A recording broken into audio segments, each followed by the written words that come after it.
Welcome to Reels on the Rocks, the show where your hosts Whiskey and Sweet Tea discuss film from the unpretentious perspective.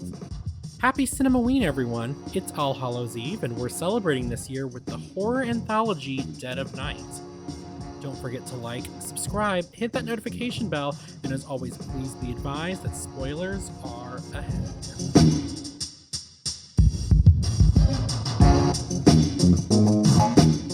Whiskey, have you ever experienced that feeling? What is that called? You're living something again. What is it? Deja vu? Yeah, have you ever experienced that before? All the time. Whenever we record. Me all the time too. Welcome back, listeners. Welcome back. We're here with Whiskey's favorite month of the year, Cinema-Ween. Cinema-Ween. But before we get into our movie, Whiskey has some interesting kind of fun game for us to play. A game topic. How would you describe this? Yeah, so I thought it would be fun, especially with someone who has limited knowledge of zombie movies. I feel like this is something that probably comes up as a topic in conversation with friends and stuff like, oh, if there was a zombie apocalypse, I would survive, or I wouldn't survive, or I would have, basically, right. The idea is we're going to build ourselves a team of, to survive the zombie apocalypse, and it's out of a bunch of characters from zombie movies. Right. So anyone who's watched The Walking Dead and was like, oh yeah, Daryl Dixon, he'd be on my team. That's what we're essentially going to do. So I'm going to go through the list. We've got 8 team positions, essentially, and I'm going to go down them. I'm going to say what my pick is, what movie they're from, who played them, and what year the movie came out. Oh no, I didn't write down who played and we're just going to go back and forth with that. So without further ado, so my team, the first position is team leader.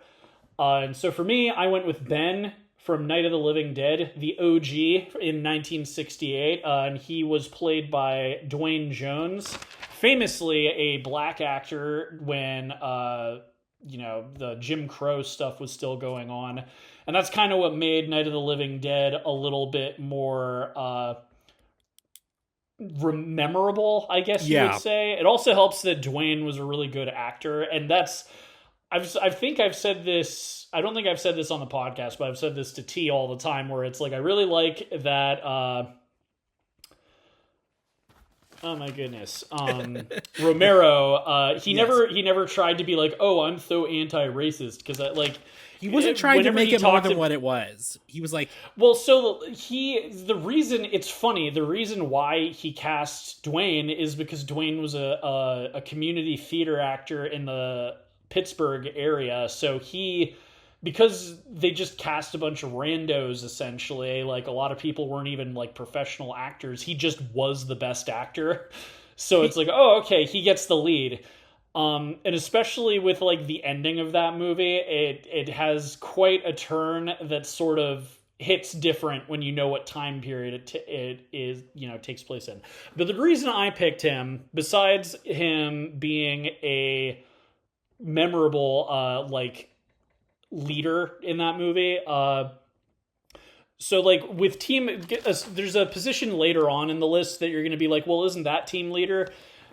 Right. In my opinion, a good leader, especially in a zombie survival sort of thing, it's not so much what you're good at is dealing with other people, because the other thing with zombie movies, if you've seen a bunch of them, is usually it's the breakdown of the group is what ends everybody. It's, people getting mad, and there's infighting, and there's splintering and stuff. So, managing people is, what a good team leader for, a zombie survival team does.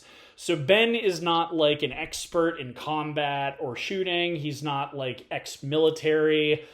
So, but what he was good at in the film, if you've seen Night of the Living Dead, was he was good at being okay, what are you good at? Okay, I need you to do this. And that's really what a team leader does. So that was my main reason for picking him. he just always, like, whenever I think of good team leaders in zombie movies, he's just always someone who comes up. But what about you, T? Okay, so this is fun.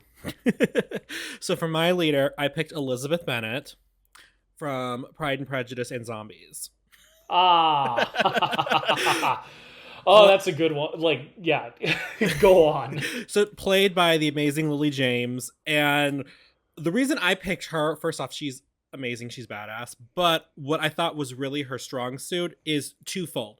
One is the fact that she's basically been raised to, defend herself in a zombie thing, but she also exists in a world that functions normally with zombies still around. Like, people aren't hiding or whatever. Like, they're going about doing their lives and they're just aware that zombies are there. And I'm like, if there's anybody who knows, like, the best way of like how zombies think, how they do things and stuff, and like what decisions might need to be made about this, would be her, for those two specific reasons. Because I think that's what makes that movie stand out more, is because the world sort of functions completely normally, except for the fact that there are zombies. Like, they've existed so long now, they're just like, okay, society is just existing, and we know it's something that we just have to deal with, like, every now and then. So I thought she'd be a good leader for that.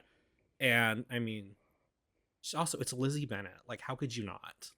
That's what I'm saying.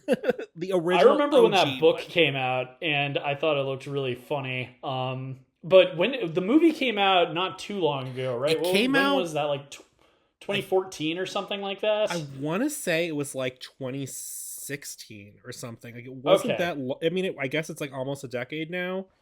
But Crazy to think about. But yeah, no, I felt the same way. I was like, I don't think it was that long ago.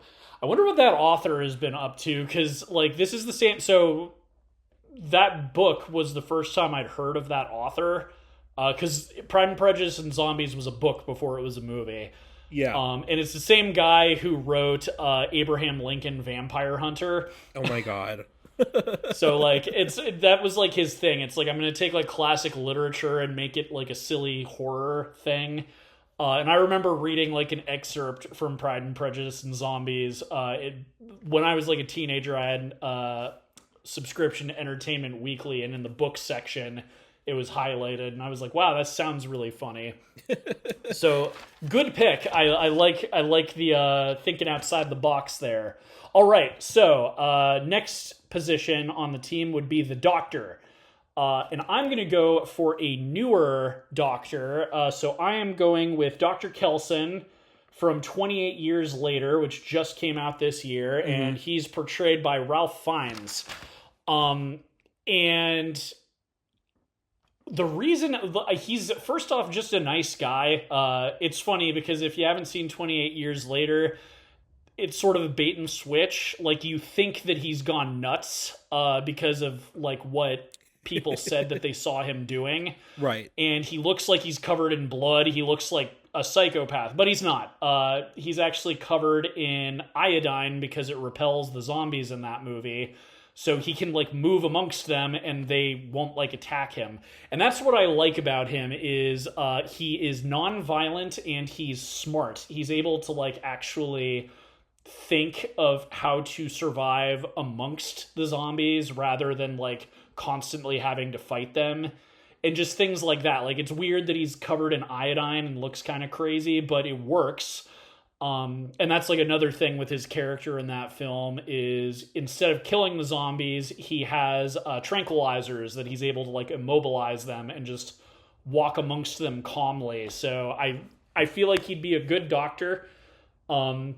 His only limitations are that he, can't work miracles. That's another kind of plot point in that movie, is that one of the characters has cancer, and he has to like kind of explain like, it's not just like that I don't have the medicine. Like, before the the apocalypse happened, like, we couldn't cure cancer back then either.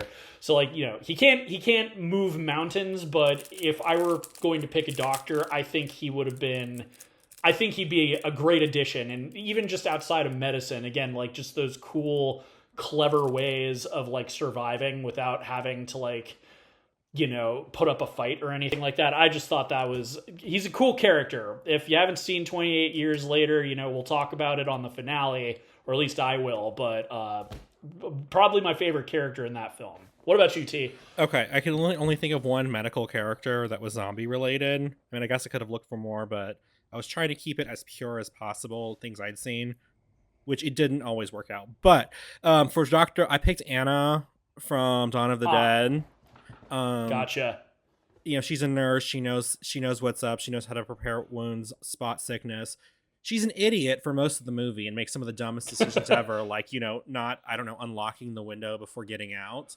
But when she's doing just medical stuff, I think she's all right. I think she could handle that pretty well, and she seems like she'd be a team player too. So I'm trying to keep that in mind also.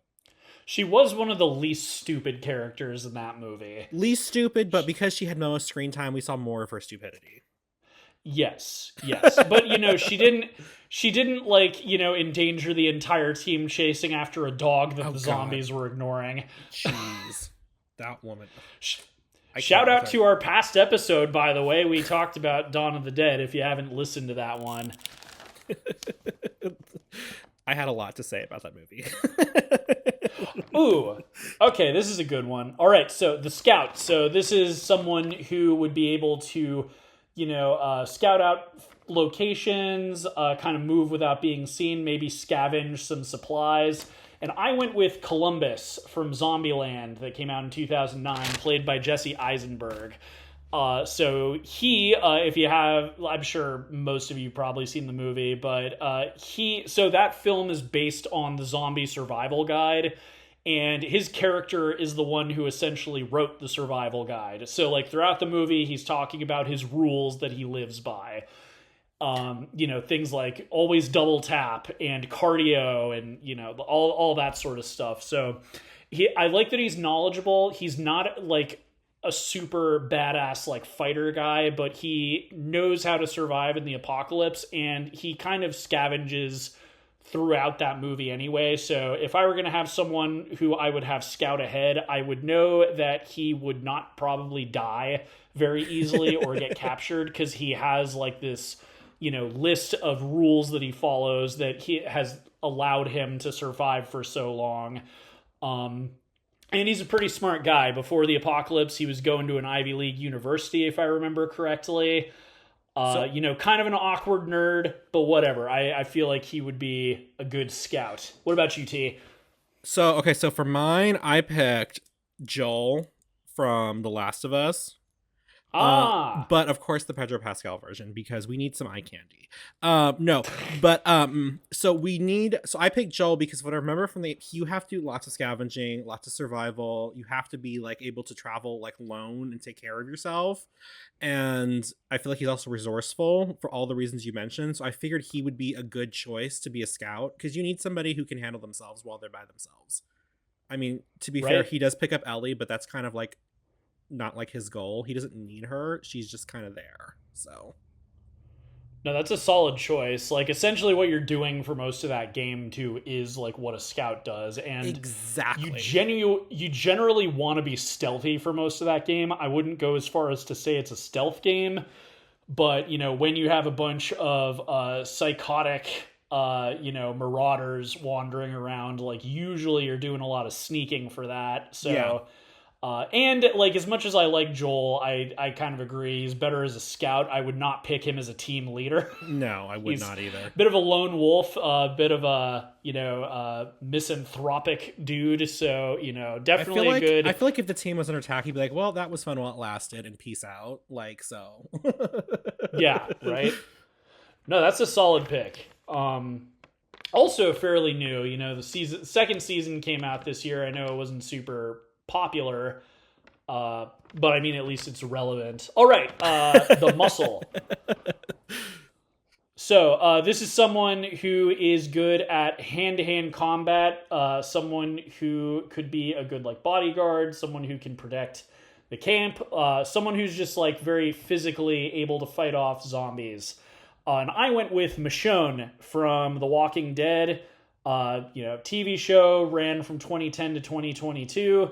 And Michonne was played by Denai Guerrera. I'm hoping I'm pronouncing that correctly, but I'm pretty sure all of you know who Michonne is, but if for some reason you never watched The Walking Dead, she is the woman who carries a samurai sword and is famously appears walking with two zombies on chains where she has removed their lower jaw so they are completely harmless and can't even bite her. Oh my god. Actually, why do I feel like I've seen this before? I guarantee, like, it's so iconic. It's like a big deal in the comic book as well, or excuse me, graphic novel. I mean, I guess it's a comic book because it's like a series that was running. Anyway, I like that she is intimidating, but she's not like a hulking, muscular like. Once again, I think I like people who work smarter, not harder. It's kind of like the Doctor earlier, like the fact that because again, in The Walking Dead, it's kind of like the iodine in 28 Years Later. Zombies repel other zombies, so she found out like, oh, if I have some on a leash, essentially, like they'll leave me alone, and just the smartness of like making them harmless, essentially, like they couldn't bite her even if they wanted to because they're missing their jaw. Genius. And I like that she uses a sword because it's something that typically, it could break, but especially if it's like one of those like legit samurai swords from like Japan that are like, folded steel and, razor sharp and all that.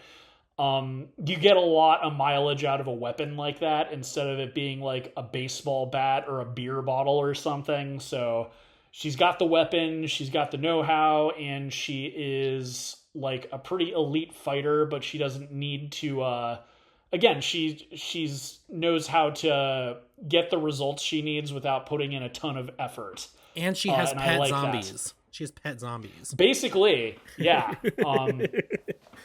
If I remember correctly, that detail actually gets kind of dark because the ones that she has chained up were like family members that like attacked her during the apocalypse, and she had to like, defend her. So like it's a little bit dark, but yeah, again, like I just love the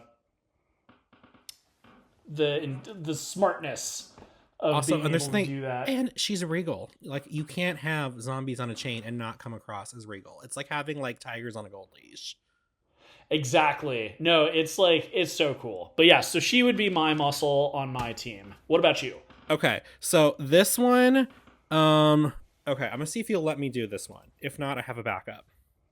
Okay, so let me make my case. So I picked River Tam from the movie Serenity.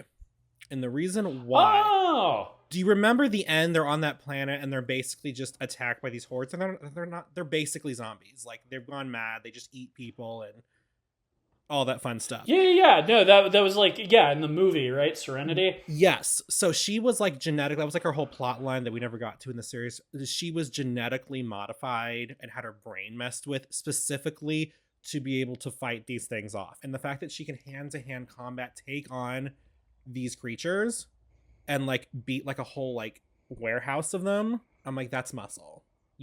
Up close, personal, what do they call it? Melee combat. I thought there's nobody better for this role than this. Now, is she a little odd?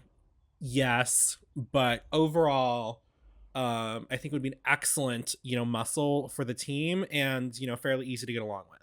So I'm hoping I had a backup in case you said that's not a zombie movie. But I kind of argue that they are at the end. Those are zombies. No, they kind of are, and I remember that's sort of the main gripe. I know a lot of people who didn't like how that show ended. Like, they say the movie almost kind of takes a weird, like, left turn into a different genre, and I kind of get what they're talking about. It didn't bother me. I remember liking the movie quite a bit.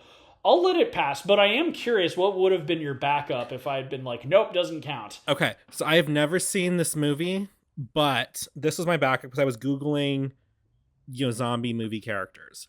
So my backup was Crockett from Survival of the Dead.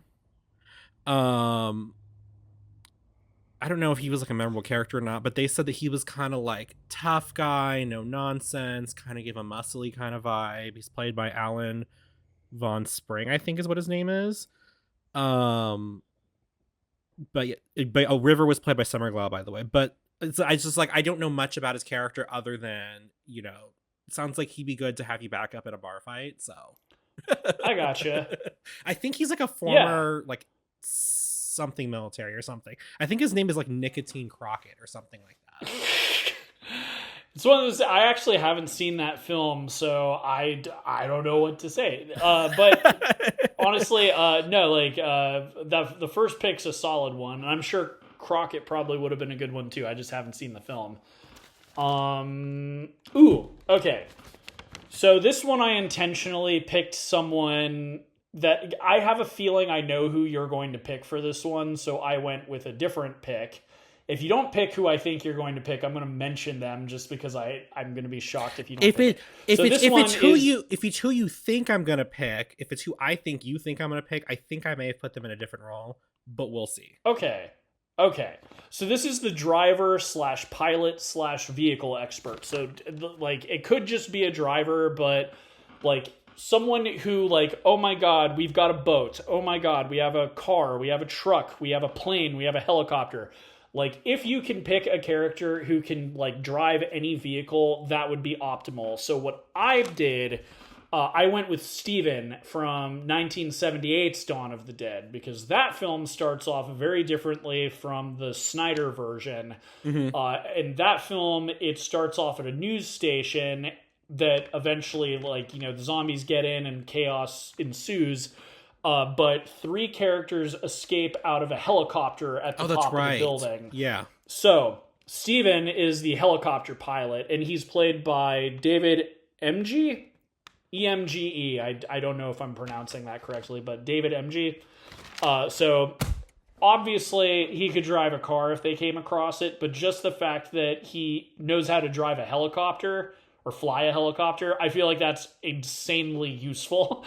Plus he was like solid in like a fight or a shootout or whatever. Like that, you know, he essentially was like a news helicopter pilot, so he's not like Mr. Tough Guy or anything, but he was pretty useful. I think he might have survived the whole movie too. It's been a while since I've seen the original Dawn of the Dead, so I think he survives the whole movie. So that's also a point to him.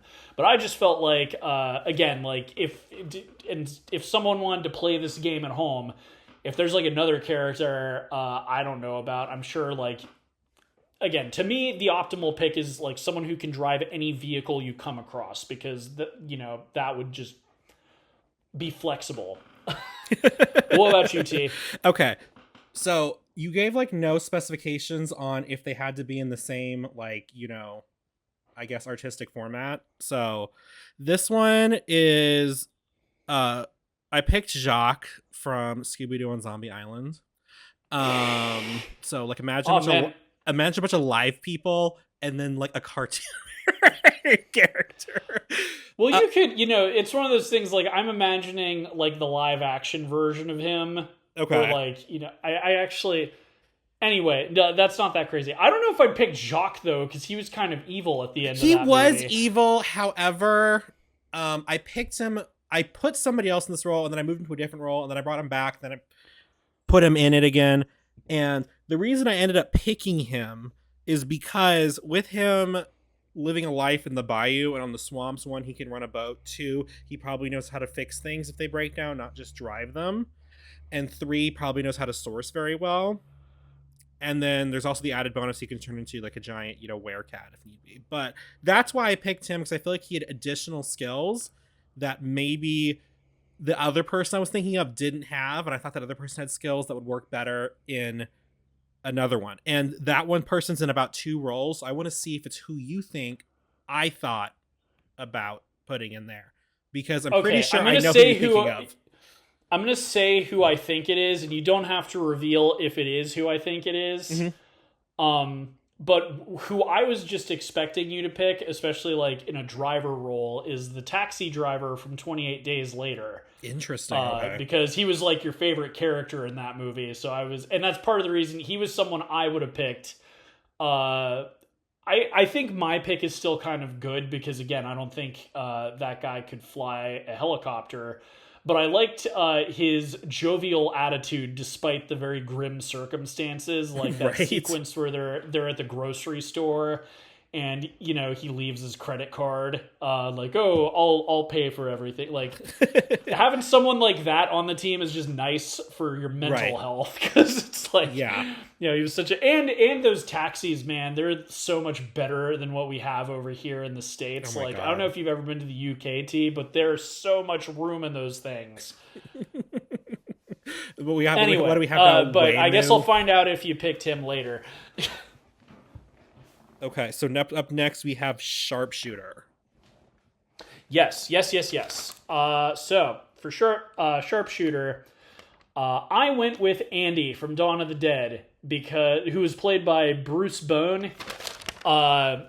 Because, man, remember when they are playing that game on the rooftops where it's like, where's Waldo? But like they say, oh yeah, I don't know, Walt Disney, and then he's able to like find the zombie that looks like Walt Disney and shoot them.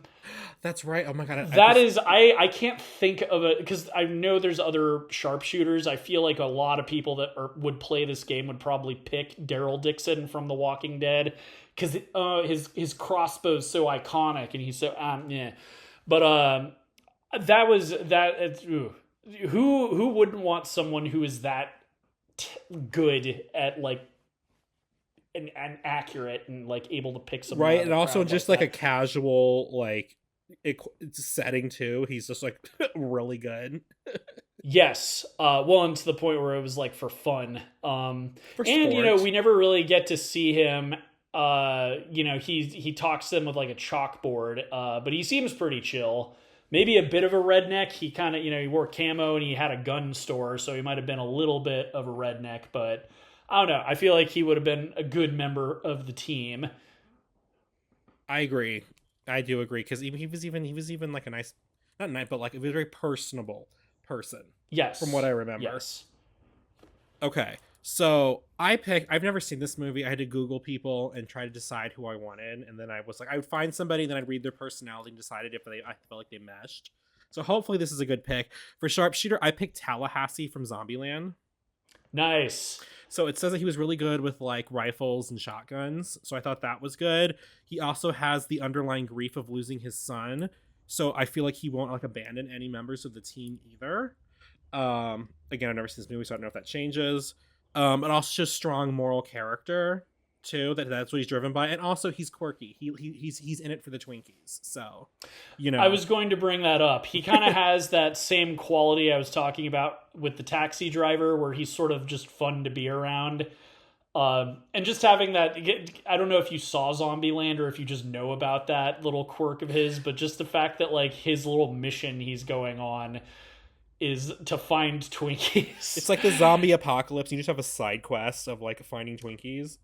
Well, and it gets so funny too how every time they find a Hostess truck, it's just filled with like snowballs or cupcakes or literally anything but Twinkies. It becomes like ridiculous. Okay, I'm gonna say something controversial yet brave. I think snowballs are superior to Twinkies. That's just me. That's what I think. You know what? I think Columbus says something similar. Like, I remember early in the movie when they find a Hostess truck, it's filled with something else, and I think it was snowballs. But Columbus was like, "What's wrong? I like snowballs." So that's who I picked. So yeah. Yes. No, that's a good one. All right, strategist. So this is kind of what I was talking about with like, it might not be the team leader who is like the strategist, but like someone who, like, if you're going in to a battle with like a rival team, or the zombies are breaking into your base or something, like you need someone who has like a plan of attack or knows how to utilize resources in a smart way. So I picked Yvonne from Shaun of the Dead. Now, you haven't seen this film. I'm going to explain. Yvonne is sort of a joke character. She is exactly like Shaun, except like gender swapped. And also she actually, like, where every decision Shaun makes is a bad decision and makes things worse, her team actually ends up like succeeding and finding the army and like surviving. Whereas Sean's team, like, they keep getting picked off and they keep, each member dies and stuff. And it's funny too. It's like literally exactly the same team. It's like it's Yvonne, her ex-boyfriend, her roommate, her mother. Like it's like a joke. They keep running into each other, and it's like, oh hey Sean, and it's like anyway. So just the fact that she has that luck quality, and the fact that her plans actually work, I would want her figuring out what my team is doing. Smart. I actually like that. Okay. I picked, drum roll, no.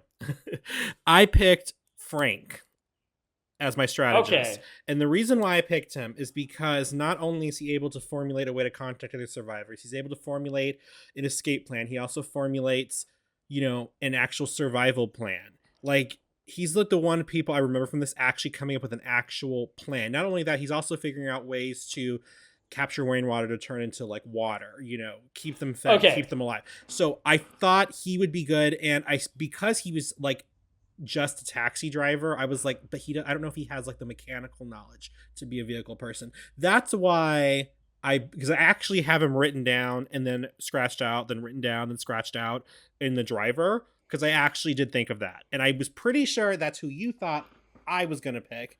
But I put him in the taxi. I put him in the strategist role. I thought he's a good fit for that based on, the above reasons. For everyone listening who doesn't know who Frank is, that's the taxi driver from 28 Days Later. So that is who I thought it was. If he hadn't kicked that pole, he would still be alive. Who plays Frank, by the way, T? Oh my God, Brendan Gleeson from Paddington 2, among lots of other movies. There we go. But that's where I know him from. I just wanted to make sure we weren't forgetting. All right, so the final member of the team is the engineer. And so this is like someone, if you need someone to build something for your base, if, an engine in the car breaks down or, anything like that, something where you need to build stuff or, do something mechanical. Feels like it's always good to have someone like that on the team. This is one where I picked one that I have not seen because I couldn't think of someone who was like a machinist or, had that kind of expertise from any movies that I've seen. So I went ahead and did some research, and there's a film called Wormwood Road of the Dead that's like an Australian zombie movie from 2015, and it's kind of like a mix of like a zombie movie and Mad Max. But the main character is an engineer named Barry, played by Jay Gallagher. And from the trailer I saw and all this other stuff, it's like he makes himself like a suit of armor. He makes his like car, it has all these spikes and cool things on it to like run zombies over. So yeah. I feel like he could build some neat little toys. And he's probably, again, haven't seen the movie, so I don't know for sure, but I'm sure he could probably do stuff like build a generator for electricity in the, base, maybe even like a contraption to, extract water or something. Maybe even could build a well or something. So haven't seen the movie. It looked kind of interesting, so I might rent it at a future date, but that's who I picked as my engineer. What about you, T? Okay, I had to go with this person. To me, it was so obvious. I went with Ash from Evil Dead. Because if there's anybody, like if this person can make a chainsaw work while it's basically attached to their body instead of a hand, they can make anything work. Like, I have complete confidence that he can make anything work, can fix anything. I mean, he replaced his hand with a chainsaw, and it works. That's all I need to say. You're not chainsaw. You're not hand. Off. So I've been nagging you for years to see Army of Darkness, but you're not far off because that takes place in the Middle Ages, and he's fighting a literal army of the undead in that film. But in that film, he makes dynamite and like explosives, and it's hilarious. Like, so his car got sucked through the vortex too. And their explanation for how he's able to make explosives is that he has a Chemistry 101 textbook in the back of his car. Fun fact, I actually haven't seen it yet, but I did buy it on Steelbook. You should watch it, especially like if you're looking for something goofy this Halloween. That one's like the silliest out of the three. No, but that's basically why I picked him. Overall, I think I made a good team. I feel like there may have been some sort of disagreement over who I picked for driver, but overall, I don't know. I think I did a good job. I was also trying to work out team dynamics, you know. No, you did a great job. I liked the diverse movies you picked. And yeah, like the only one I would probably argue against is Jacques, just because again he's kind of evil, so I don't know if I would trust him. I agree with like your analysis of his skills though. Like I think as it's kind of the same as my helicopter pilot. He's a boat captain, Yeah. so he's got that going for him. So yeah, my only argument against Jacques is again I don't know if I would trust him, but otherwise solid picks. And yeah, if you guys are playing along at home, you thought this was a fun idea, you know, and if you're listening to this on YouTube Music, go ahead and leave your picks down in the comments. You know, what team would you build? What characters from Zombie Media? Would you just have 8 clones of Daryl Dixon as every role because he's so dreamy?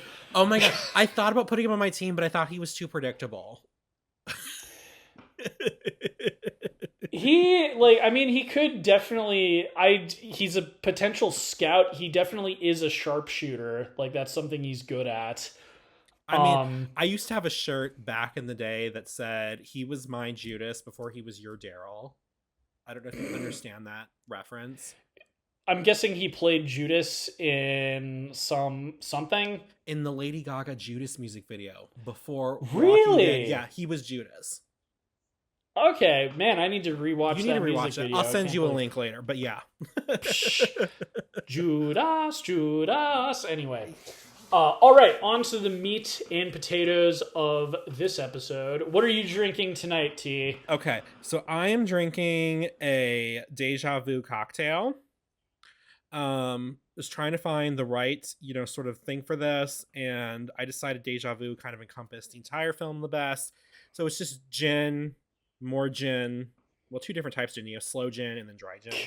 Amaretto, and then for some reason it had vinegar in it, and I just left that out because that was weird to me. So it wasn't even a lot. It wasn't even a full milliliter. So I don't think it would affect me that much, but that's what I had. And I got that just to give credit where credit's due. That comes to us courtesy of diffordsguide.com. And it's, yeah. Well, that's neat. So, I'm going to, like, I can't remember the last time I've praised Bevmo, because lately they've sucked. But I gotta say, so for Halloween, they are going full on. I don't know if it's just my local Bevmo or if they're all this good, but they had a ton of stuff. They had a bunch of alcohols are doing brand partnerships. I saw like Angry Orchard has a Jason Voorhees cider. Okay. So like there's a bunch of stuff going on. I was like, I'm tired. I don't know what I want. I'm just gonna get a Sam Adams Oktoberfest. But when I went into Bevmo and saw all this cool stuff, so they've got a beer. So it's from Southern Tier Brewing, and it's called Caramel Pumpkin, and it's an Imperial Pumpkin Ale. So it's like a pumpkin spice IPA. It's very potent. It's an 8.6% alcohol by volume beer, so it's a bit more robust. But it's got a cool jack-o'-lantern chef guy on the label, and I've never heard of this company or anything before. And another thing, I've been better about it this year, but last year, once Halloween was over, I realized I had not had pumpkin spice anything. And I'm one of those people that likes it during October and like maybe September, but like... Listen, I didn't indulge whatsoever last year, so I've been better this year. I've already had a few pumpkin spice. You need from to embrace. Starbucks. You need to embrace your inner Caucasian, Jamie. Like, right? Well, like my inner Halloween lover, because it's like I don't know. Last year I felt like the holiday came and went, and it blew by me. So, anywho, I have got my pumpkin spice ale. I'm a sucker And for the Halloween packaging a lot of these things do, like Stella Rosa Black, which I love. They always do like a Halloween bottle. And it has like well, it's kind of more like Dia de los Muertos styled, but yeah, the packaging is so pretty. Like I like the Stella Rosa Black normally. So good. I wouldn't say, since you're a pumpkin spice fan, did you hear that Dude Wipes has what they call dumpkin spice scented Dude Wipes? Would you purchase that?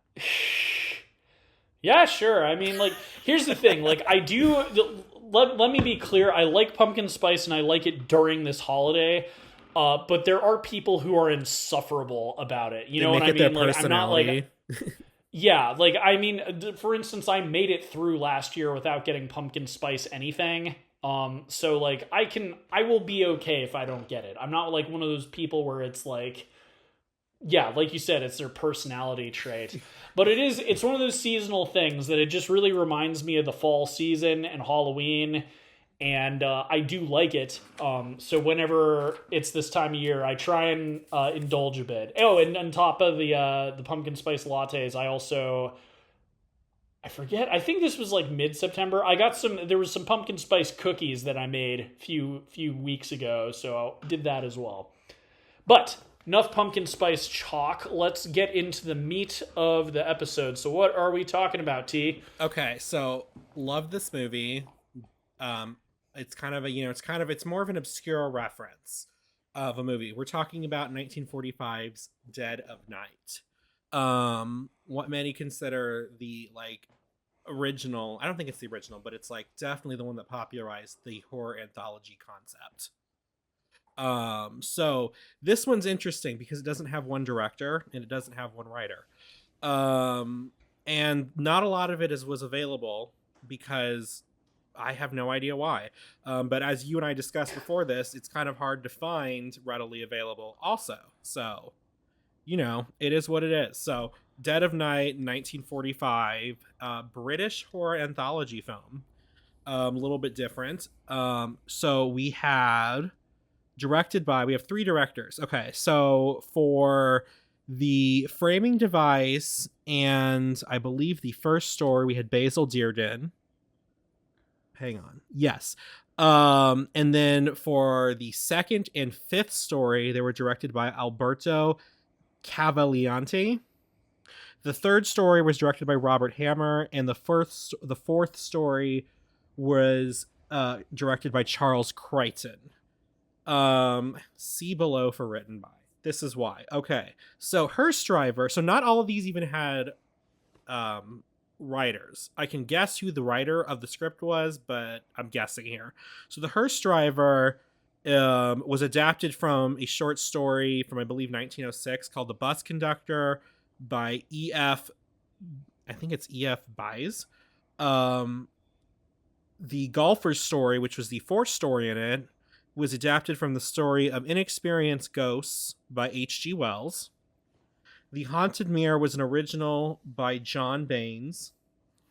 The Christmas Party, which is the second story, was an original by Angus MacPhail. It was also based on the murder of Frances Saville Kent by Constance Kent in 1860. And then we had The Ventriloquist Dummy, the most famous story in this film, which is written by John Baines. So already, it's weird. I tried to find box office and budget information. I couldn't find any. As far as cast, I'm going to go ahead and just literally read from the IMDb site because I was just like, there's too many relevant people and there's too many different people to like not just include essentially everybody. So Walter Craig was played by Mervyn Johns. Michael Redgrave played Maxwell Fair. Roland Culver played Elliot Foley. Mrs. Foley was played by Mary Merrill. Joan Cortland was played by Googie Withers. We'll circle back to that in a second. Later in the show. Dr. Van Straten was played by Frederick Volk. Hugh Granger was played by Anthony Baird. Sally O'Hara was played by Sally Ann Howes. She was the last surviving cast member. She passed away in 2021. Dr. Aubrey was played by Robert Wyndham. Joyce Granger was played by Judy Kelly. The hearse driver was played by Miles Mallison. Michael Allen played Jimmy Watson. Barbara Leake played Mrs. O'Hara. Peter Cortland was played by Ralph Michael. The antique dealer was played by Esme Percy. Basil Radford played George Parrott. And Naunton, I think that's his name, Naunton Wayne played Larry Potter. We'll circle back to those two later. And Peggy Bryan played Mary Lee. So that's the principal roles, I believe. I think that's all the principal roles. I feel like there's somebody I didn't see. Okay, Maurice Alcott was played by Alan Gies. Maxwell Frere was played by Michael Redgrave. Did I already read that? I don't know. Elizabeth Welch was played Bela. We'll circle back to her later. Hartley Power played Sylvester Key. Magda Kunn played Mitzi. Gary Marsh played Harry Parker. And Mrs. Craig was played by Renee Gadd. Hugo Fitch was played by John McGuire. And that's the only relevant people. Okay, cool. So, really quickly, just kind of a fun aside as far as casting goes. The person who played the little boy, I believe his name was Francis, in the Christmas story, in the Christmas party story, he was not credited, and he's actually never been identified, so... It's because he's a ghost. Exactly, so that was interesting. Okay, with that basic stuff out of the way, first thoughts. Had you seen this before? Had you heard of this before? Or is this like a brand new experience out of nowhere? What are we thinking? OT, we've talked about this, I think even in past episodes. First off, so yes, I had, although I didn't remember it very well, and I can kind of see why I didn't, and I'll get into that later. But I saw this a long time ago when I was probably in middle or high school. And I think the reason I probably ended up seeing it was because it is actually pretty well known. I don't know if you remember, this time last year, we did the Variety's list of the greatest horror films of all time, and this was on the list. That's right. So why isn't it better preserved? I don't know. Part of it might be because it's a British film, and it's also this came out in 1945. I'm gonna have a little bit of criticism later when we're talking about the nitty gritty, but I think something to keep in mind, it's kind of like what you said. I don't know if this is the first horror anthology either, but it might as well be, because I can't think of anything before this that did anything like this. And it was probably a super novel idea at the time. Oh wow, it's actually a bunch of short stories in one movie. So it was probably pretty unusual, because 1945 film was still kind of we were it still was kind of the quote-unquote golden age of film.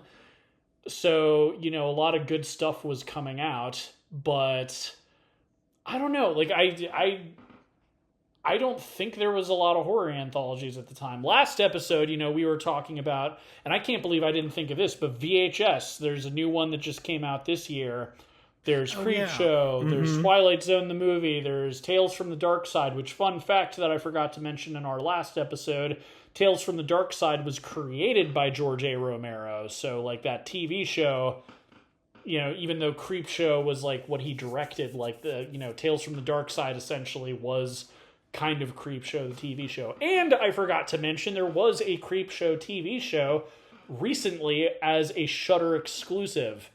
So, and it just ended, but I think it did about 3 seasons or something like that. So, if you like Creepshow, there's a TV show on Shudder that, if I remember correctly, was well received by horror fans. So, haven't seen it myself because I don't have a Shudder subscription. But yeah, I can keep going. People in the gay horror fan club seem to love the Shudder subscription, so... It's good, man. Honestly, it's another one I've been thinking of getting. It's cheaper than most other subscription services, and if you like horror movies, they've got literally everything. And they do they make their own content. Like you, last year you saw Late Night with the Devil. That was a Shudder exclusive. You know what? I actually ended up seeing on an AMC. I know. Well, that's the thing. Like, it did get a wide release. Well, not wide release, but it was screened in cinemas, and you could rent it outside of Shudder. But it was a Shudder film. I did. You know what I mean? That. Yeah. Yeah. So, and they've got some other. They've had some other films come out. There was one I'm thinking of recently. I forgot. But anyway, my point is, going back to this film. This was like a really novel concept at the time that I don't think really anyone did. Mm-hmm. So it's interesting that way. And it's also interesting that it's like based on, it sounds like there was some original stories written for the movie, but stuff like I noticed when I was watching it too. It's like, oh shoot, H.G. Wells, like he wrote one of the stories. Right. So that's like kind of a weird quirk about it, that each story was kind of directed by a different person. I think that shows in the movie as well. But I did remember liking this when I was a kid. But again, I couldn't remember any of the stories. Except for that, I did vaguely remember the framing device. I was wrong about what I thought the ending was going to be. But I can see why I did remember the framing device, because I think it's a bit stronger than Creepshow's. I'm actually going to talk about that in a bit. I was reading unfortunately there's not a lot written about this, but there's a lot. I was reading stuff from like people's independent either film blogs or horror blogs and their discussion of this. They actually kind of helped me piece together who directed what. Yeah. No, a lot of it makes sense when you were saying who directed what, because just like Creepshow, also the stories vary in quality. Like there's good stories and then there's meh stories. And then there's the golf story, which feels like it came from a completely different movie. And that one, I'm shocked that that's the one that H.G. Wells wrote when you said that was like, what? Although he didn't really do horror stories, so I guess that makes some sense. But I mean, my biggest thing with it is that it's by today's standards, it's not very impressive. A lot of the stories feel like something you would have heard at a campfire on like at summer camp. Like the second story, the Christmas party. Yeah. Good story. But everyone has heard some version of that story. You know what I mean? Ooh, I was talking to a little kid, and then it turned out the little kid was a ghost. Like, at the time, if you're going to the cinemas in 1945, that story's probably very creepy. Yeah. But by today's standards, it's like, oh yeah, no, I figured he was a ghost. You know, because it's weird. And same thing. Like, I really liked the first story as well. But again, it's like, everyone's had that kind of or either they've had like kind of a spooky experience like that, or have heard like a story like that where it's like, oh, you cheated death. In fact, when I was watching that, I was like, oh, this is like the 1945 version of Final Destination. Except death doesn't come back for him. Yeah. Well, death like came for him, and then he recognized that it was there, and then like he didn't. Although technically, you know, if they could have changed the movie and made it so that he was the guy who ended up killing the doctor, so then death came back for him eventually. Who knows? But yeah, like the stories kind of varied in quality, but most of them I feel like were something that would be outdone in the future. In fact, like one thing I was kind of thinking is it's like the Twilight Zone, most episodes are kind of better than a lot of these stories. And that's an unfair comparison, I know, because it came out like 20 years later. Yeah. But that's just kind of the problem with this movie, is that I think it's an important piece of cinematic history. And for the time that it came out in, it holds up very well. I just don't think it's going to impress a lot of people. You know what I mean? Like, even if you're not really into horror, I just don't think it's like going to scare you all that much. It's got some spooky moments though. And also, isn't it funny how every horror anthology always has to have a spooky dummy? There's Goosebumps, Well, There was even a talking dummy in the Twilight Zone. well, There's like obviously there's Child's Play like in the 80s and stuff like that. It's just funny how like well, that is such a from what I've read, the ventriloquist dummy story in this was kind of the originator of that trope. oh, I'm sure it was because I can't think of anything before this, and it's also like it's very well done. But it is just funny how widespread of a trope that is. But yeah, like anytime I've seen like images, still images for this movie, it's always the dummy. Like I think unlike Creepshow, they did save the best story for the last. Yeah. My two favorites were the mirror and the ventriloquist dummy. Those were the two that I liked the best. The first two were good, but again, they felt like campfire stories. And then I hated the golf story. Why do you hate the golf story? The golf story is so important in the context of suspense in this movie.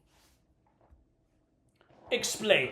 Okay, so first off, I'd like to credit Brian Holcomb of PopMatters.com and his article "Dead of Night Haunts Above and Beyond Its Imitators" for kind of really helping me sort some of this out.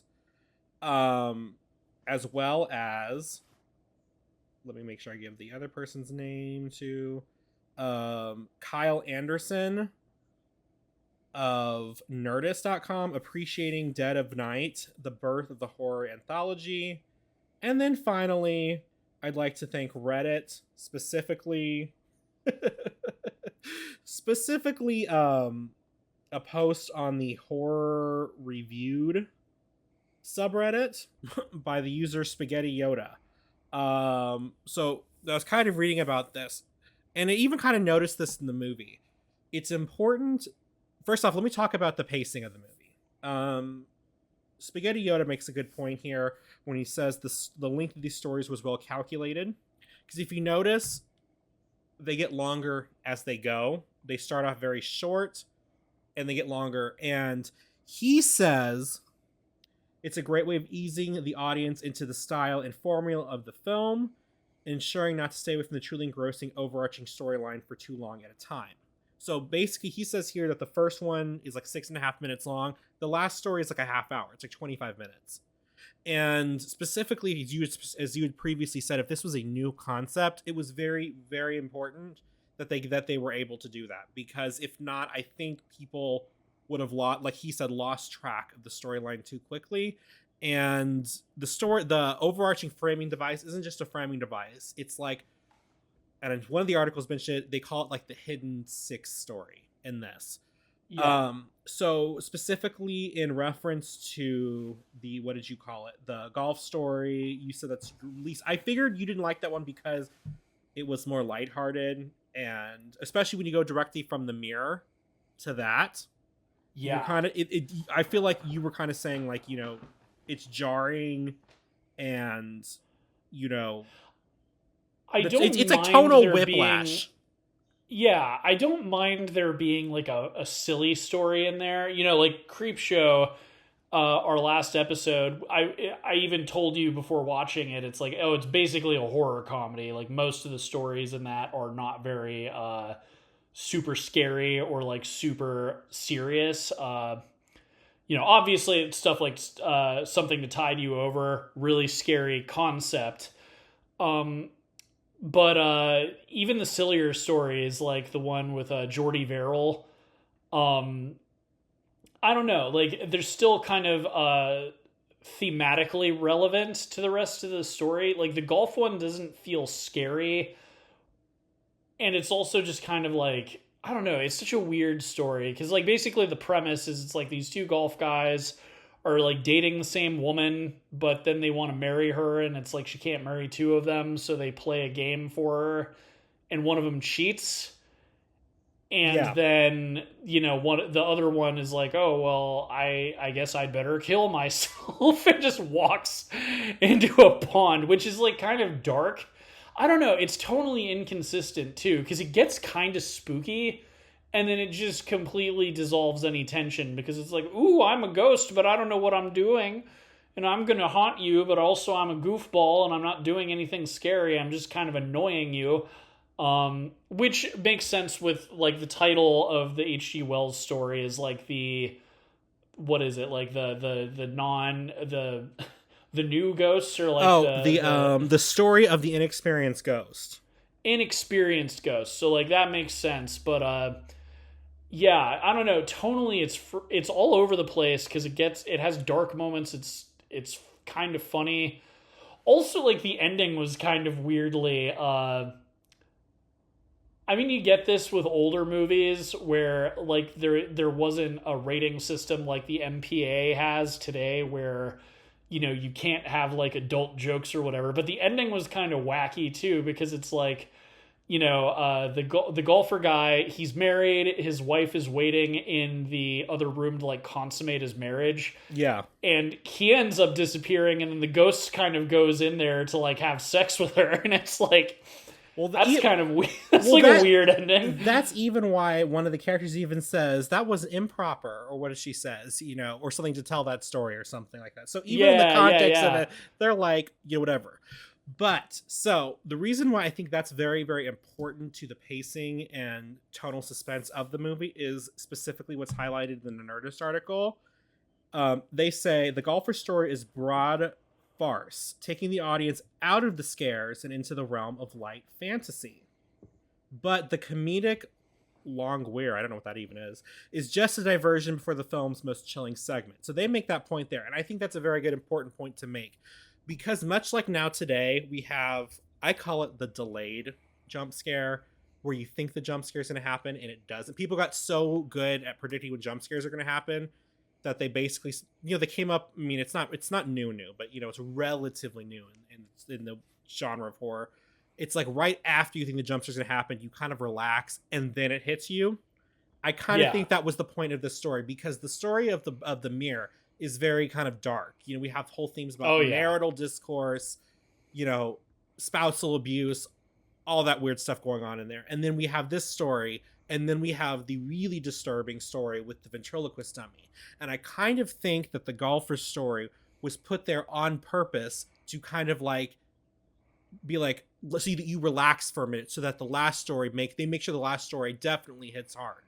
That, and also you're not comparing the two stories, as those are the two darkest ones. So I do think those are very important to be there. That's why I think that's there. I think that's really, really important for tone and suspense in this movie. What are your thoughts? You raise an interesting point. And you're probably not wrong. I just didn't enjoy the story very much, to be honest.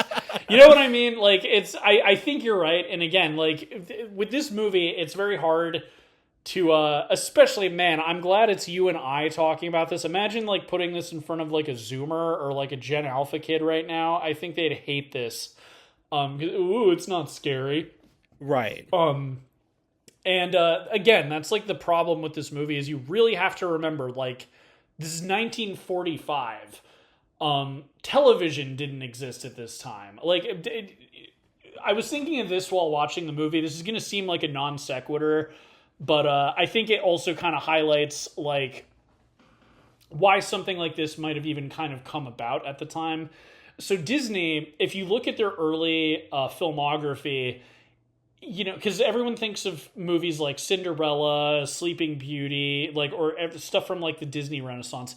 If you look at their early films, so like you have Snow White, then you have Pinocchio, but then you also have like weird experimental stuff like Fantasia. And the two films that this film made me think of were The Adventures of Ichabod and Mr. Toad and Fun and Fancy Free.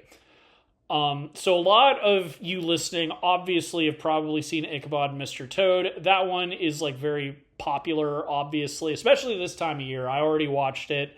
Man, I feel like I did it like early September because I was already getting in the Halloween spirit. But it's strange, right? Because it's two shorts essentially smushed together. And it's not even a 90-minute film. It's like an hour long.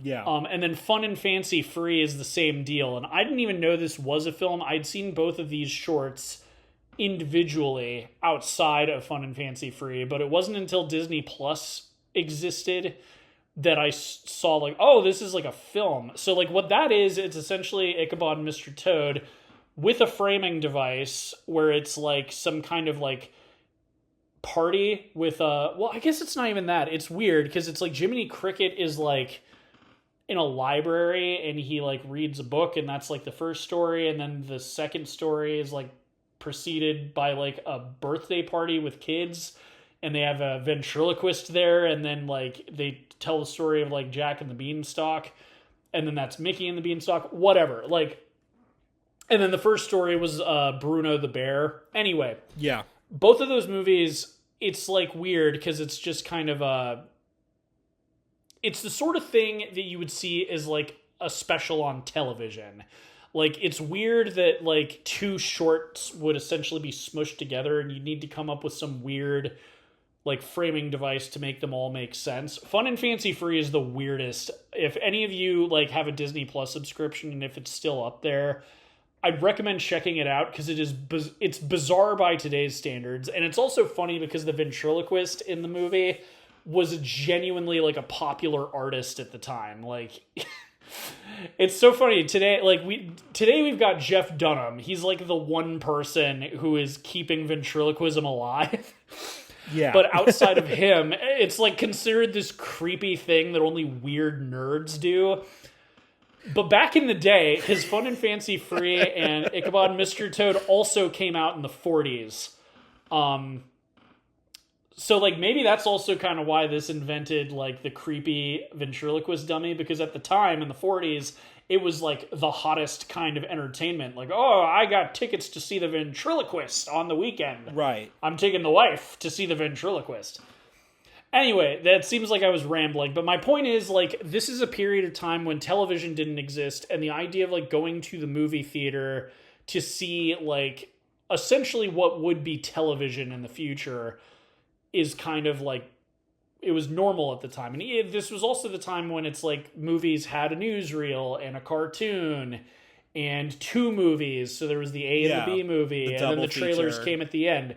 Like, and even today it's even worse because like television is kind of going away, and it's more like TikTok and short form content and staring at a screen for 20 hours a day. But in the early days, like, there was no television. If you wanted to watch anything, you had to physically go to the theater. Yeah. So that's also where I'm kind of like, I guess this has to be the first horror anthology that I can think of. But stuff like this wasn't that unusual. But at the same time, this is also kind of the mindset you need to put yourself in, is that, like, people were not desensitized to horror media the same way we are now, and that this stuff is way scarier to people in 1945 than it would be today. And that is why it is so hard to talk about, because I think you are right about the golf story. But it's just like most normal people today wouldn't be really scared by the first few stories. So they wouldn't need anything to lighten the mood. Well, and I kind of think you're right when you kind of describe the first couple as like campfire stories. They kind of, especially the very first one, feels very urban legendy. The second one is interesting. Now, I was reading in the article on Pop Matters. The writer said that they've always liked this one, but they said it's been criticized for being underdeveloped and predictable. Basically, they said though that it's essentially, the problem here is that what they say, very few English ghost stories are surprising today, and they doubt they were surprising at the time.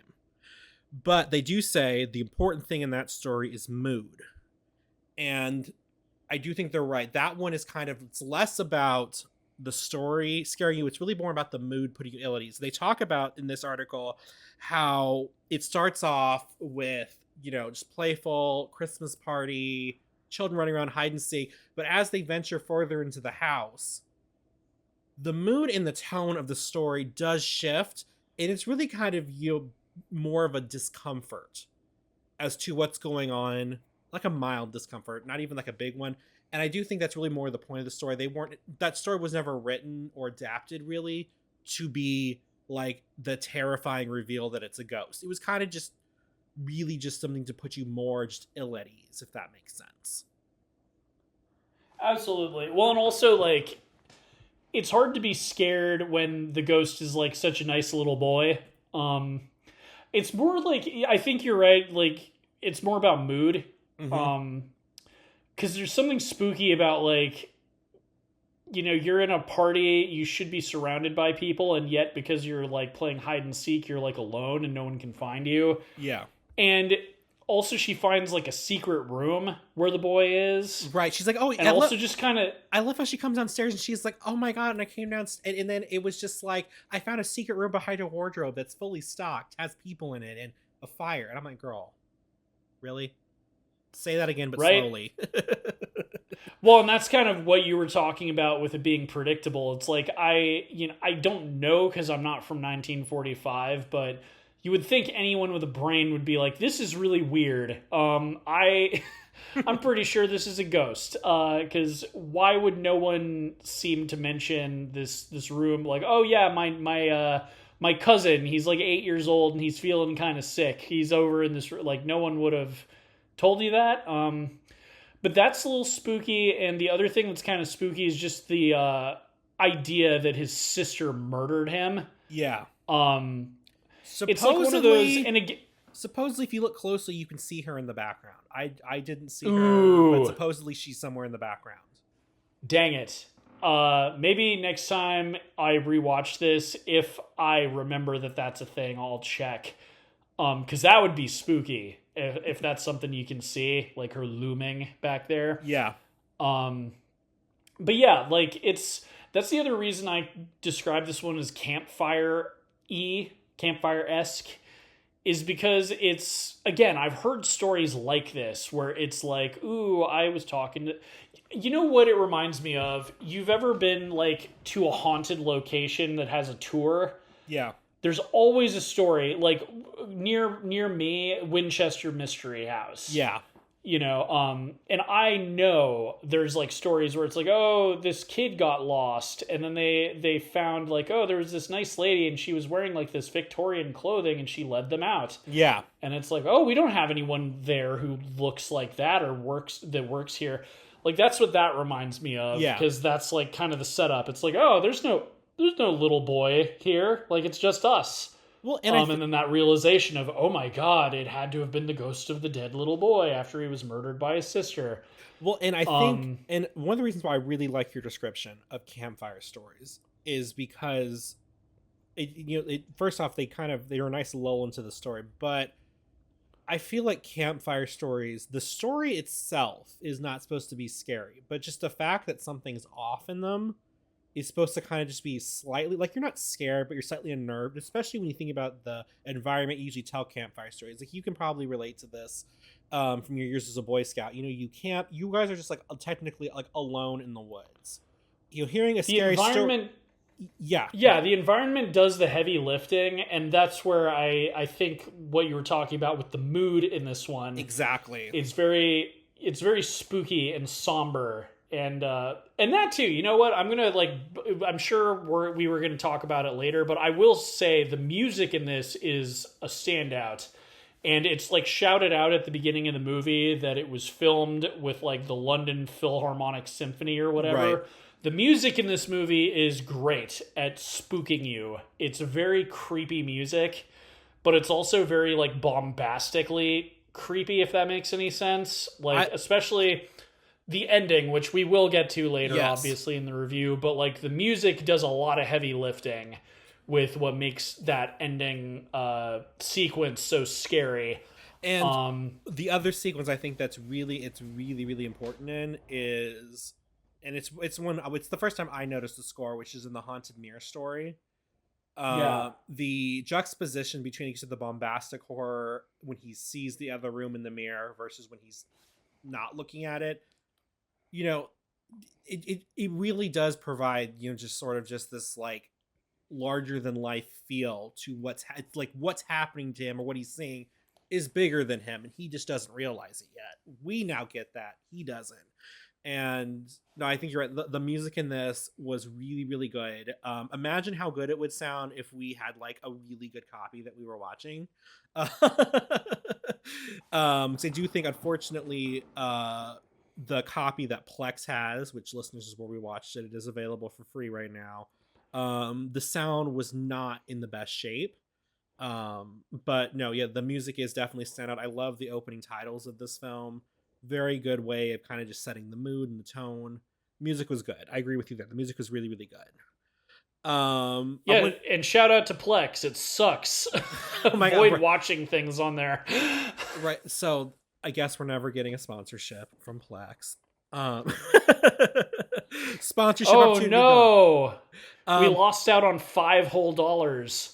uh, stop. We're never gonna get sponsored ever. Um, so I want to give you just a quick background fact about this movie now that we're kind of comfortably into the film. So one of the things that's really really special about this film is first off, it's who produced it. The company, and I wrote this down. Hang on, let me read it. The company that produced it was really, they were really more known for comedy films. It's kind of like the same thing with Silence of the Lambs. The guy who directed that, he was known for comedy films. So it kind of stands out. The Dead of Night. I should have written this down, or at least written it so I could read it. It was produced by a British studio called Ealing Studios, which I misread as Falling Studios on the movie. But Ealing Studios, they were kind of really more known for their comedies. And the other thing that I believe they're actually still around too. Their other thing that's kind of special about this movie is this was produced during World War II in Britain. Um, Ooh. because at the time, horror films were banned from being created, because they wanted to make sure the morale of the nation kept up. When you're being constantly bombed every day, not a great thing. So this was produced when like almost no horror movies were made. But that being said, even though I don't have any box office numbers or anything, according to Wikipedia, it was big at the box office. So lots of people were drawn to this, and it's still popular mainstream, from what I understand, in the UK to this day. So despite all that, it's still a bigger movie over there. It did get a US release. It's not really in the mainstream as much for the US, as it is over in the UK. However, one of the problems is US distributors felt the movie was too long. So they actually cut two stories from it. They cut the Christmas party and they cut the golfer's story from the movie, which when we get to the ending, that does create a continuity problem with the film. Oh yeah. So I'm like, really? Don't mess with it. If it's too long, don't show it. Just leave it alone. But yeah, let's get into the ending of this movie, because this ending of this movie is really quite. It's actually, I think it's some of the more disturbing film that I remember seeing. Like when I first saw this, it really, really unnerved me. But it's done so well. And one of the articles pointed out that what makes this movie so special is that the framing device isn't necessarily just there to provide a medium to tell the stories. It's its own story, and the fact that at the end all the stories kind of come back into the nightmare, the deja vu, the whatever. What do you think? Yeah. Well, so I'm going to explain a little bit what we're talking about here. So, the framing device for this film is that this guy pulls up to a like countryside kind of a inn, I guess you would call it. Like I think he calls it like a farmhouse or something. But basically, he has this recurring nightmare that he's going to end up at this place, and like there'll be a bunch of people there, and something horrible is going to happen. And he shows up, and sure enough, all of the people from his dream are at the place, and he's like, "Oh, I need to leave." And people at this inn, farmhouse, what have you, they're recounting kind of spooky stories that they've lived through. encounters with the paranormal, that sort of thing. And it all culminates to the ending, which so one of the members at like one of the people at this place is a doctor, and he's the one kind of explaining away all of these scary stories, like, oh, it's just a delusion, oh, they were clearly suffering from this mental illness or whatever. um and so he's kind of talking with our main character at the end, and basically like him breaking his glasses triggers the main character to like kill this doctor. um it's kind of unclear. I guess it's just because that's what happened in his nightmare, that like that's what triggers it. But then there's sort of this, oh man, It's like a descent into madness almost.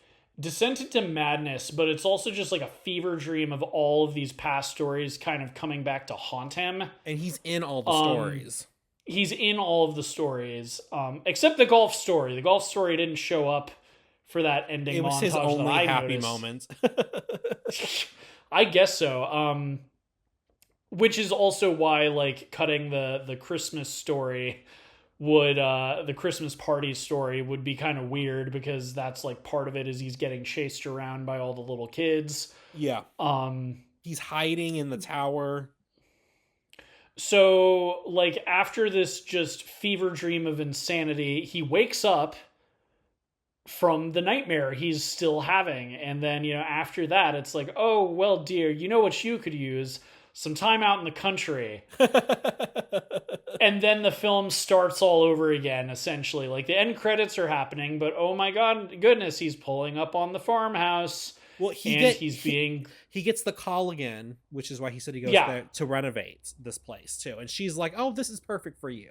You've been so stressed with this dream. This job's just what you need. Well, and he's also, because a lot of people would probably be like, oh, well, don't go if you keep having this recurring nightmare. But that's like a detail that's like spoken of at the very beginning. He doesn't remember the nightmare, what happens in it, until it's happening again. Right. Like it's like, he's like, oh God, what a horrible dream. I don't even remember what happened in it. And then he goes to, the job to take his mind off of things. And then, I've been here before. You've greeted me before. And all of you were here before. Like, it's like he's remembering it as it's happening, which is also why he's like constantly trying to leave. He's like, I don't remember, but something horrible happens and I need to get out of here.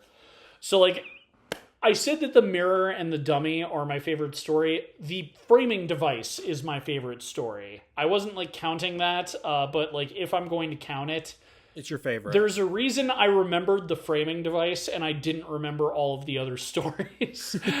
Like whenever I saw this in like 8th grade or whenever it was when I watched this the last time I watched it, and it's because it's the most scary out of all the stories. Just like reliving this horrible reality that you can't escape from, and you're powerless against it. Like you can't even remember like, oh, I shouldn't go here. Right. It's spooky, and that too. Like, so is there? Because I couldn't think of the explanation for why he killed the doctor, because his glasses broke. Was there like a detail I missed, T? I assumed it was just like, oh, he did it because that's what happened in the nightmare. Like, oh, the glasses break and then I've got to kill him. But like, was there a detail? He said, so there's actually something I want to bring up about that. But so he says in the movie that in his dream or whatever, which we learn this is also one of them, he just has like the sudden urge to kill somebody. And the reason why the glasses breaking is so important is because the person has to be defenseless, all alone, unable to fight back. And so that's why the glasses breaking is kind of such like a light switch moment for him, because now this guy, everybody leaves to go find his second pair of glasses, basically. He's alone. He can't see anything. He can't really fight back from that position. It's just, it's interesting. And it's very, very methodical, not methodical. It's very, very, what's the word I'm looking for? Intentional that what happens isn't just a detail. It's not just like, oh, this is just something that triggers something else. No, there's a reason why specifically that detail not only is remembered, but is relevant to the ending of the film. Now, what's interesting is I don't know if you remember earlier in the film when I think her name was Sally, the younger girl before she's taken home.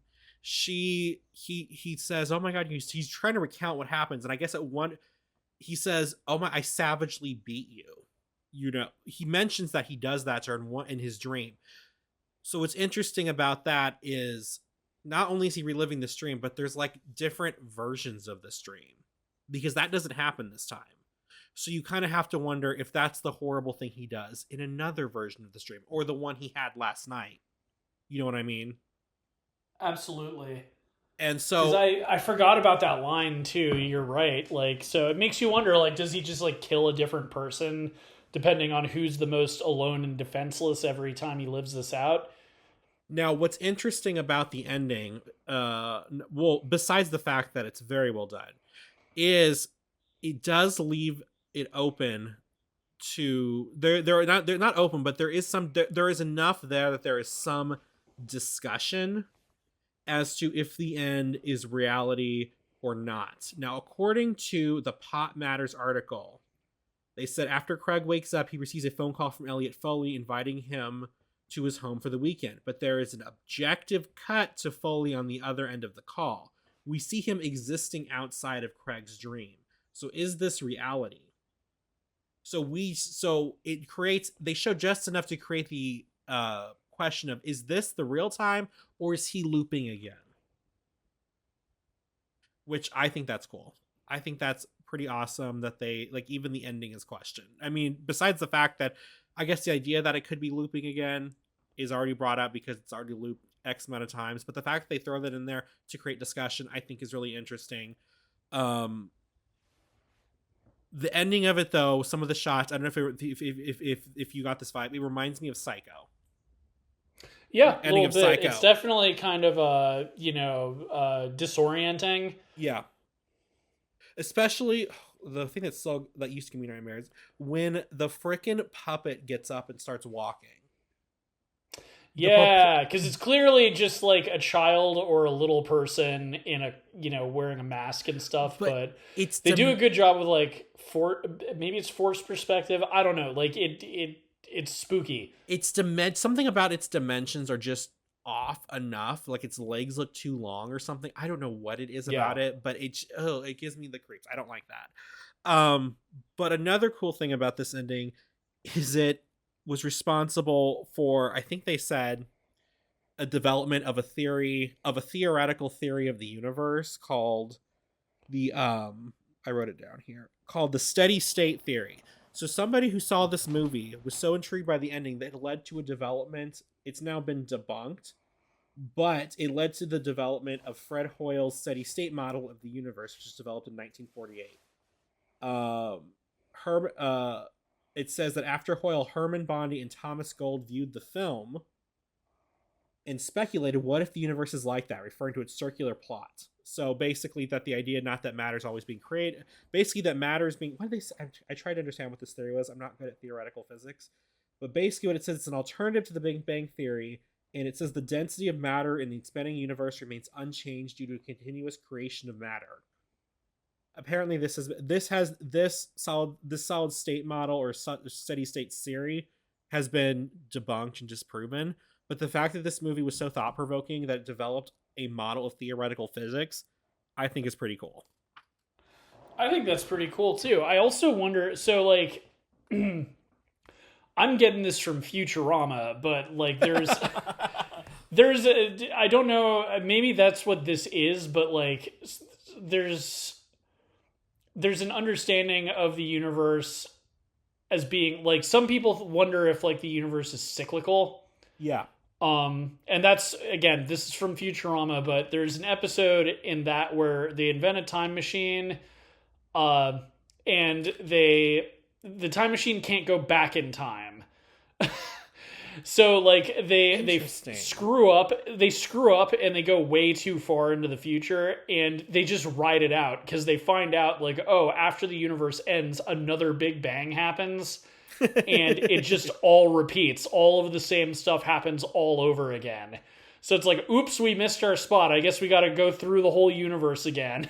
Like, Oh my god! Wait, but wouldn't that mean that they take the time machine every time if the universe repeats? well, like, and it's also a cartoon show. Like, it was such an interesting idea that I was kind of like, is this like an actual theoretical physics thing, or is this just like a goofy idea they came up with for a cartoon? But like the whole looping reality thing and the idea that a physicist was kind of interested in that, and that's sort of what that sounds like. Because, like, at least in Futurama, again, the idea is it's like, oh, like, it doesn't matter if the universe ends because it's just going to create itself again. So it kind of goes back to, like, what you were talking about with matter not really dissipating. It just, like, stays the same. And this has all been debunked, but I wonder if that was, like, the inspiration for that in Futurama. Like, Right. oh, let's make an episode based on this debunked theoretical physics theory thing. But you know, and that too, speaking of like time loops, of course you would find the ending horrifying. Like I did, speaking with you, I don't know if this has ever come up on the show, but I think something that terrifies T more than anything is time loops. Oh my god. He's famously said that one of the scariest movies to him is Groundhog Day. Right? I mean, is it not living the same day over and over and over again and then just slowly descending into madness, not being able to change anything at all? You could neither progress nor regress in life. You would just be stuck. It's like, I'm like, man, how have you played Majora's Mask: The Legend of Zelda? Oh my god, no! But apparently it's haunted, according to creepypastas. Well, it's a time loop. You have 3 days to prevent the world from ending, and you have to like repeat the same 3 days over and over and over and over and over again. Remind me to show you the X-Files episode Monday. Will do. So, no, but just the ending really is really impeccably done for this film, and the fact that it's also a story, it kind of ties up the fact that this is a story within itself. I kind of wish they hadn't put the end on the end of the movie, which I think was more of a formality that movies did back then. I kind of wish they would have left that title card off. But you know what would be a fun thing to do? What? I don't think that they would have had the ability to do this back in the day, especially considering that, like, you know, it was all on physical film and you literally had to, like, you know, start it over. What if you did, like, a Halloween screening of this that was 24 hours of it just repeating? That actually would be kind of bomb. And it's like nobody knows when the movie actually ends.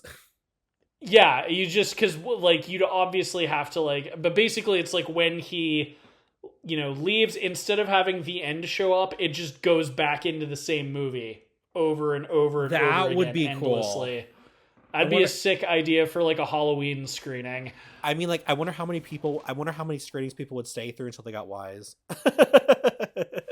I think I'd stay for like 3 loops and then I'd be done. And then you'd be like, okay, I get this now. Well, so you know what's funny? So I did rewatch this leading up to this episode, because I watched this after getting home from work the other day, and I actually fell asleep. Wow. So like, but it's like I fell asleep and then I woke up during the ending. So I was like, like I'd better go back and rewatch the stuff I slept through, because, you know, we're going to be talking about this. I don't want to fake it. And I didn't know what the other stories were. Could have been a bastard and like gone to Wikipedia and looked it up, but I didn't. So I sort of had a deja vu thing where it's like I had to go back and it's like, okay, where did I fall asleep? And so like I technically, and then once I got back to the ending, I was like, well, it's like 5 minutes. I might as well rewatch that. Right. So technically I did kind of, yeah. You did the time loop thing. Did you have any dreams that you visited a country estate or anything like that? No, but I will say, like, because of the way the ending is, it was a little bit eerie rewatching it, because there was a bit of a deja vu kind of feeling to it. So I don't know. I think it kind of amplified the experience of watching the movie. But So yeah, a couple things I want to mention about this movie before we give our ratings or what have you. Is the this was fun. Googie Withers, who played, I forget what her character's name was, but she was the wife in the Mirror Story. She said that they could only do one take of her breaking the mirror because she says their budget would not allow for a second mirror. Um, so we can obviously say this was a lower budget movie. I will say that when I watch it, I'm like, that mirror looks, when she's breaking it, I'm like, that mirror looks so cheap. Like, it's giving Five Below. Um, but I just thought that was funny. The character, the characters from your least favorite story, um, I think his name is Parrot and Potter. So they are basically the same characters that those same actors played in Alfred Hitchcock's movie The Lady Vanishes from 1938, except in that ah, movie they were called Caldecott and Charters. And they said that those two were so good at playing this, like, kind of, I guess, like sports obsessed buddies or something. They actually would play either Caldecott and Charters in other movies or some version of them like they did in this movie. And they're pretty sure the reason why they didn't use the names is for like copyright reasons. But basically these two had like their careers set. Like they would just play these roles for like ever. And then on a final note, and on a note of inclusivity, the character, I believe the pronunciation is Bula. I think that's the character name. She is the singer in the nightclub from the. yes. So they said that this was a kind of a standout role of that kind because this is like really the first time a black woman is pictured as successful and you know powerful or here this is exactly what they said. Elizabeth Wells's character Bola in the film was a breakthrough in the portrayal of black women in films. For the first time, a black woman is portrayed as independent, successful, and resourceful. And that is according to Elizabeth Wells' Soft Lights and Sweet Music by Stephen Byrne. Um, and and it's one of these things where it's like we take that kind of representation for granted now, but if you really think about just the fact of her just being a successful independent singer performer in essentially a what appears to be a mostly white space is pretty cool. And the fact that everybody was just in it, but I'm like, also it is Paris, and so that also makes sense. You think Paris, Moulin Rouge at the time, there was lots of kind of integration in sort of the nightlife scene that was very, very progressive. So we do have that kind of of a breakthrough in a minor role, but it was a big deal. Yeah, no, that makes sense. And of course, it would be Paris too. I like the. It's a big point in Django Unchained, but it's worth pointing out too. But the author of the Three Musketeers was a black man back long time ago, Oh, hundreds of years I before. did not know So that. But I again, guess you haven't seen Django Unchained. are you shocked? I will let you know that even though that you've said this movie it was good, but it's not fared It's not well. bad. It's here's the thing. I if I didn't articulate it better earlier in the review, it's a victim of the fact that it's an old movie. You know what I mean? Like especially like with horror, I just don't think this is going to scare anybody. That doesn't mean that it is a bad movie. It is just one of those things where you're going to be like, wow, this reminds me of. In fact, like there were things that reminded me of other episodes of The Twilight Zone that would come out 20 years later. So, long time ago, I forget what episode. This was like in season 1 of our podcast. We were talking about the AFI list of like the 100 movies, and I said that the list had better change throughout time Yeah. because movies are only getting better as time goes on. And although it is good to be, uh, oh my goodness, to pay. respectful Yeah, of like, you know, the early films and everything.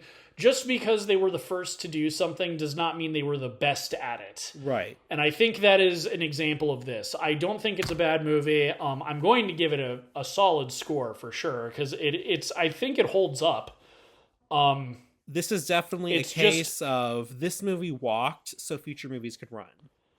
Exactly. And like just like with Creepshow too, it's one of those kind of, you know, the different stories you're going to do better or worse for different people. You really like the golf story, I really don't. The thing that I think really elevates it is the framing device, because I feel like it's an afterthought mostly. Like Creepshows, I think, is serviceable, and it's also fun because it's animated. So when it transitions to the next part of the story, it's like a little cartoon. So that's always fun. But for most of these horror anthology films, I feel like they don't really try very hard with the framing device. Well, in the Pop Matters article, they specifically say many horror anthology films attempt to hold the concoction together with a similar framing story, but most fail miserably, mostly because they use the framing story merely as a formality, a container to hold all the stories. Yes. I think that this one is interesting and also stands out because the framing device is the best part of the movie. Okay. Yeah.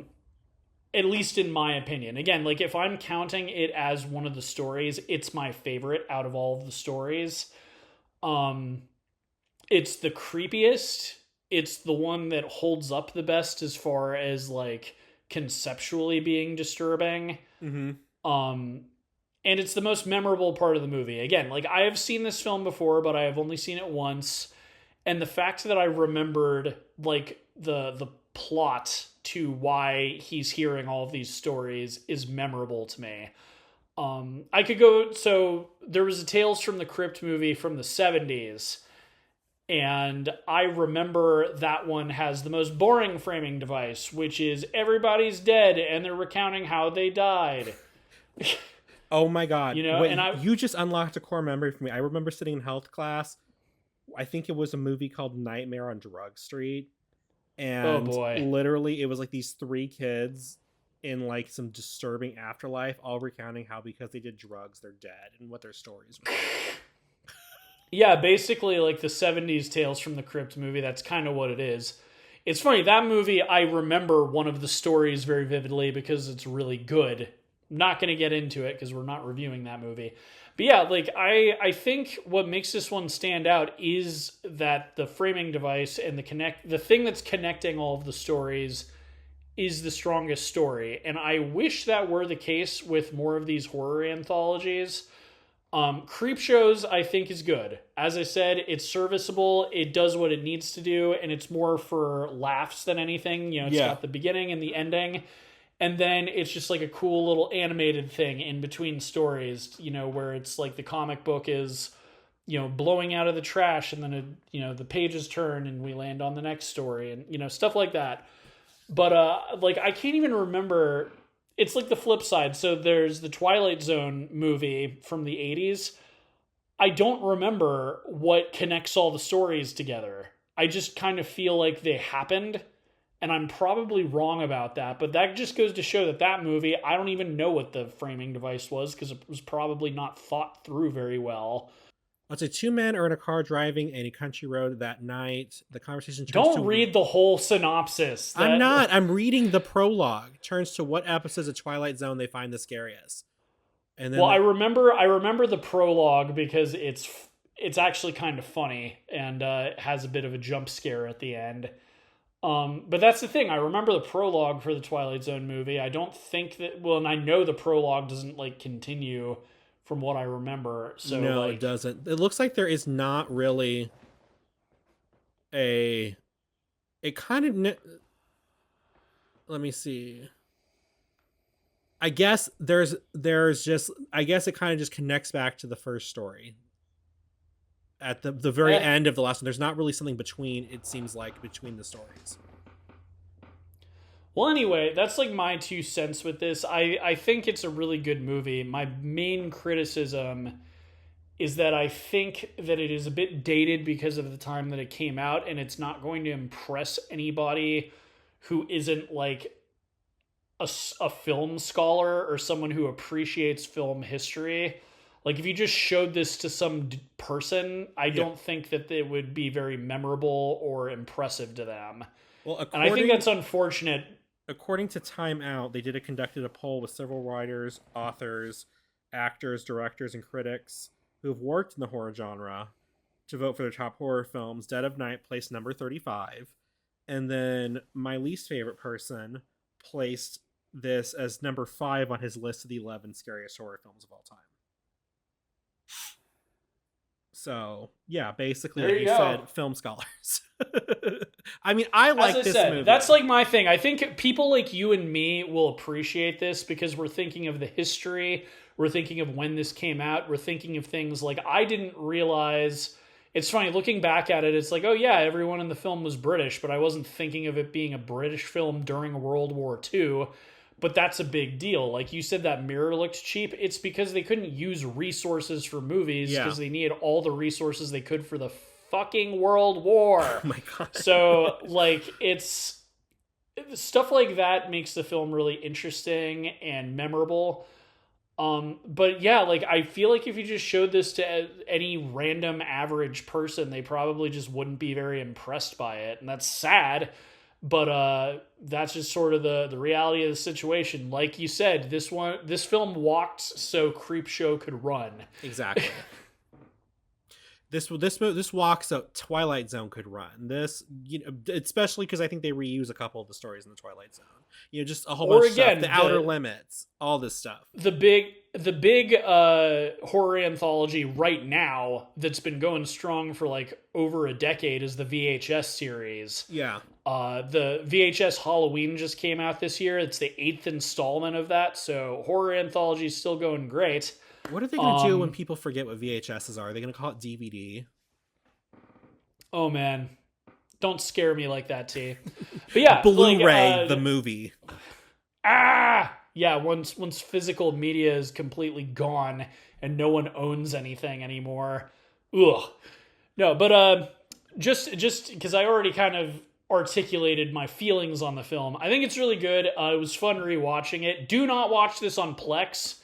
And no one with any kind of clout listens to our podcast, but in case someone happens upon it that has any clout, don't make this some kind of movie that you need like a subscription to watch. Like, make it available to rent. Right. I don't know if it's because it's a British film and the rights are like murky or something, but this was such a weirdly difficult film to track down. And that's like unheard of nowadays. Like, we pick movies and we watch them, and sometimes they're more or less available than others. But usually you can rent it somewhere, or it's on like YouTube Movies for free with ads or something. This movie was strangely hard to find. But my rating's going to be 3 out of 4 shots of whiskey.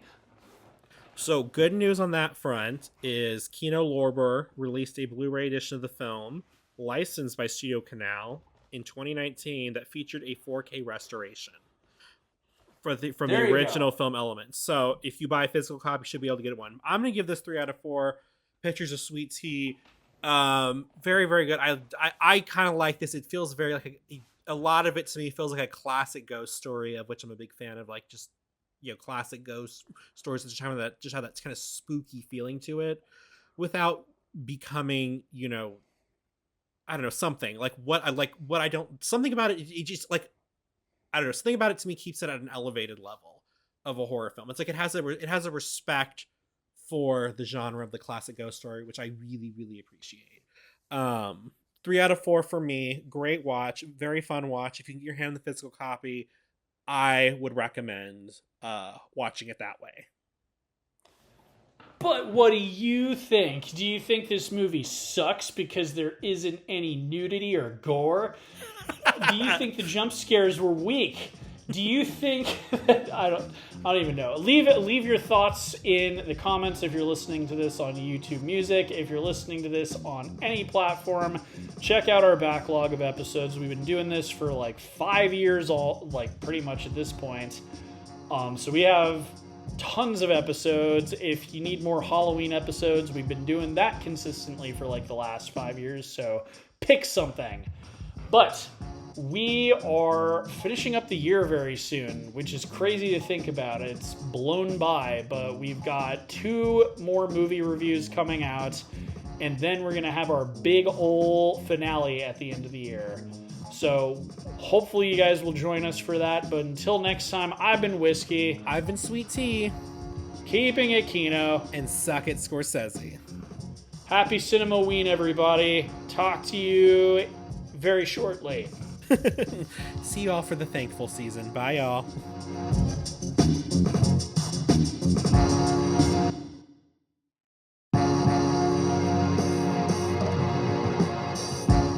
Reels on the Rocks is a production of La Prince Laboratories. It is edited and produced by Alejandro Castillo and programmed by Jamie King. Original music is provided by Pat Mars and original artwork by Asa Esparza.